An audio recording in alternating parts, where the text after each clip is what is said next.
पण एकदा ते जाऊन घरी आलं की पुन्हा माझी गळची बाधा चालू होते. माझ्यात ते षडरूपी जागे होतात. तथागत भगवान गौतम बुद्ध म्हणतात की माणसाने त्याचे षडरूपी मागले पाहिजेत. जातक कथेमध्ये आपल्या जीवनाबद्दल, जीवनाच्या विविध कंगोरांबद्दल माहिती दिलेली आहे. काही गोष्टी असतात, या गोष्टी आचरणात आणण्यासाठी, काही गोष्टी आपण वागण्यासाठी, चांगला काहीतरी बोध घेण्यासाठी आपण सांगत असतो. मघा नावाचा एक व्यक्ती होता, शेतकऱ्याचा मुलगा होता. आणि तो शेतकऱ्याचा मुलगा असल्या कारणामुळे त्या शेतकऱ्याने त्याच्यावर चांगले संस्कार केले होते. जसं आपण शेतीमध्ये बीज चांगलं टाकल्यानंतर ते चांगल्या पद्धतीचं बीज असेल तर येणारी फसल जी म्हणतो ती फसल अतिशय चांगल्या पद्धतीत होतोय, सोन्यासारखं पीक आपल्याला मिळतं. आणि म्हणून त्या आईबापानं, त्या शेतकरी आईबापानं त्या मुलावर चांगले संस्कार केले होते. तो संस्कारित असल्या कारणामुळे तो त्या गावामध्ये चांगली झाडझूड करीत असे. ज्या ज्या ठिकाणी घाण असेल ती घाण साफ करत असे. गाव कसं स्वच्छ वाटावं, सुंदर वाटावं यासाठी तो प्रयत्न करत असे. प्रत्येकाच्या सुखदुःखामध्ये सामील होत असे. परंतु मानवी स्वभाव असा आहे की जो चांगलं करतो ना तर त्याला कधीही सपोर्ट देणार नाही. आणि त्यामुळे त्या गावातील काही मंडळी जी होती ती दुर्विचाराची मंडळी होती. त्या दुर्विचाराच्या मंडळींना मात्र त्याचा हा स्वभाव आवडत नव्हता. पण त्या मगाला दोन मित्र होते. ते मित्र म्हणाले की आपण या मगाला आपला गुरु मानू.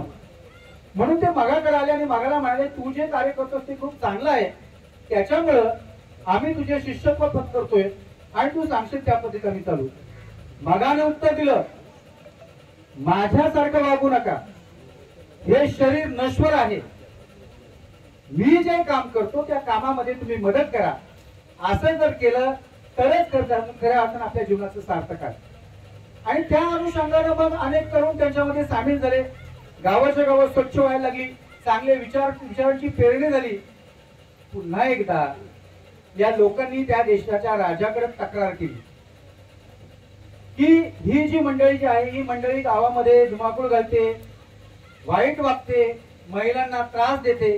राजाने ते काय फक्त कानावर ऐकलं. असं म्हणतात ज्या माणसाचे कान हलके असतात ना ती माणसं लगेच कुठल्या गोष्टीच्या आहारी जातात. तथागत म्हणतात आपल्याला जी काय पंचेंद्रिय दिलेत ना या पंचेंद्रियांना घासून जे जाते ते सत्य, आणि ते सत्य आपण मांडलं पाहिजे. त्या सत्याचा स्वीकार केला पाहिजे. परंतु त्या राजाने तसं सत्याचा स्वीकार केला नाही. त्या राजानं ऐकलं आणि सैनिकांना पाठवलं. त्या 30-40 तरुण जे होते त्यांना घेऊन या. ते घेऊन आल्यानंतर त्या राजा हत्तींची जी काही शाळा होती त्या ठिकाणी तो राजा तिथं थांबला होता. एक सैनिक सांगत आला, आम्ही मगाला आणि त्याच्या साथीदाराला घेऊन आलेलो आहे. राजा म्हणाला त्याला हत्तीच्या पायदळी तोडून टाका. राजानं मागचा पुढचा काही विचार केला नाही. आदेश दिला, यांना हत्तीच्या पायदळी तोडून टाका.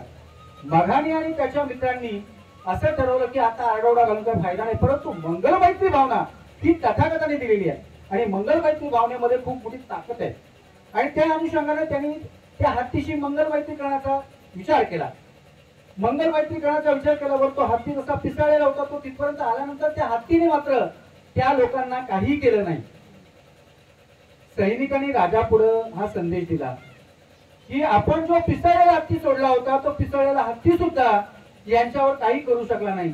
राजाला वाटलं हे काहीतरी जादूपणा जाणतात की काय, म्हणून राजाने त्यांना सगळ्यांना त्याच्या दरबारामध्ये बोलून घेतलं.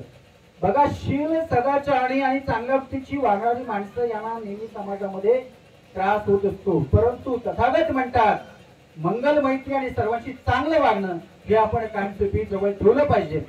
आणि त्या अनुषंगाने ज्यावेळी त्या राजाच्या राजवाड्यामध्ये गेल्यानंतर, राजाच्या दरबारात गेल्यानंतर राजाने त्यांच्याकडे पाहिल्यानंतर राजाला सुद्धा काय बोलावं हे कळलं नाही.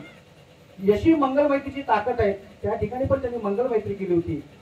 राजाने सांगितलं तुमचा असा काय गुन्हा आहे की ज्या अनुषंगाने लोकांनी तुमची तक्रार केली. त्यांनी सांगितलं आम्ही गावाचे गाव सुंदर करत होतो, स्वच्छ करतो, सगळ्यांशी आदर भावनेने वागायचं सांगत होतो, परंतु त्याबद्दल आमची तक्रार ही तुमच्याकडे राजाने केलेली आहे. राजा म्हणाला तुम्ही जर एवढं चांगलं जर वागतात आणि तरी तुमची जर तक्रार होत असेल तर हे काय बरोबर नाही.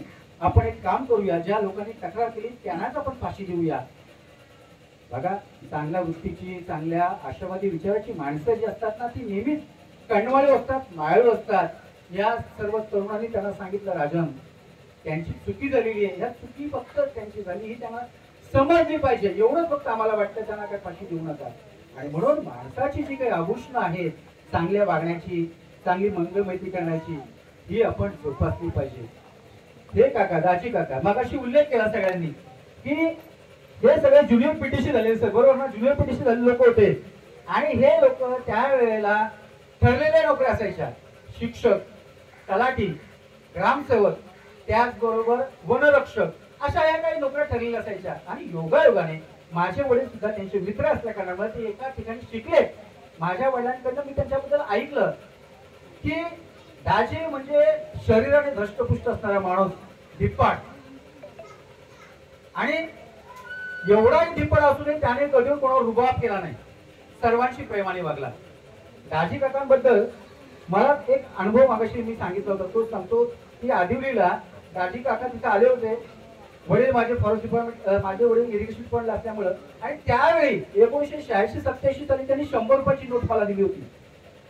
त्या काळी लोकांमध्ये दुसऱ्याला देण्याची भूमिका सुद्धा असली पाहिजे. त्यावेळी पगार कदाचित 500 ते 600 रुपये पण कदाचित असू शकेल. त्यावेळी दाजी काकांनी मला 100 रुपये दिले होते. ते कशासाठी? बाबासाहेबांची गोष्ट मी त्यांना सांगितली होती. समाजानं काहीतरी बोध घेतला पाहिजे, बाबासाहेबांच्या विचारावर चाललं पाहिजे, अशा पद्धतीने त्यावेळी मी बोललो होतो आणि दाजी काकाला आनंद वाटला होता. कदाचित मी बौद्धाचार्य झाल्यानंतर दाजी काकांनी माझे कार्यक्रम पाहिले असतील की नाही हे मला माहित नाही, पण दाजी काकांबद्दल मला एवढं, त्यांचा हा प्रफुल्ल जो मुलगा आहे हा 8वीला गवी खाडे विद्यालयामध्ये आला होता. मी त्यावेळेला 9वीला होतो. दाजी काकांशी बोलणं झालं होतं की बाबा इथं कसं शिकवलं होतं, म्हटलं चांगलं शिकवलं जातं, आणि प्रफुल्ल त्या ठिकाणी शिक्षण घेत होता. आज ही सारी मंडळी खऱ्या अर्थानं चांगली कामं करणारी माणसं असतात, त्यांच्या कार्यक्रमाला अशी गर्दी जमणं हे खरोखर एक चांगल्या पुण्यकर्माचा भाग आहे.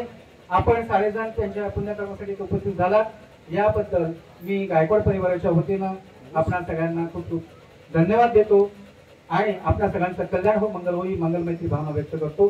जय भीम, नमो बुद्धाय.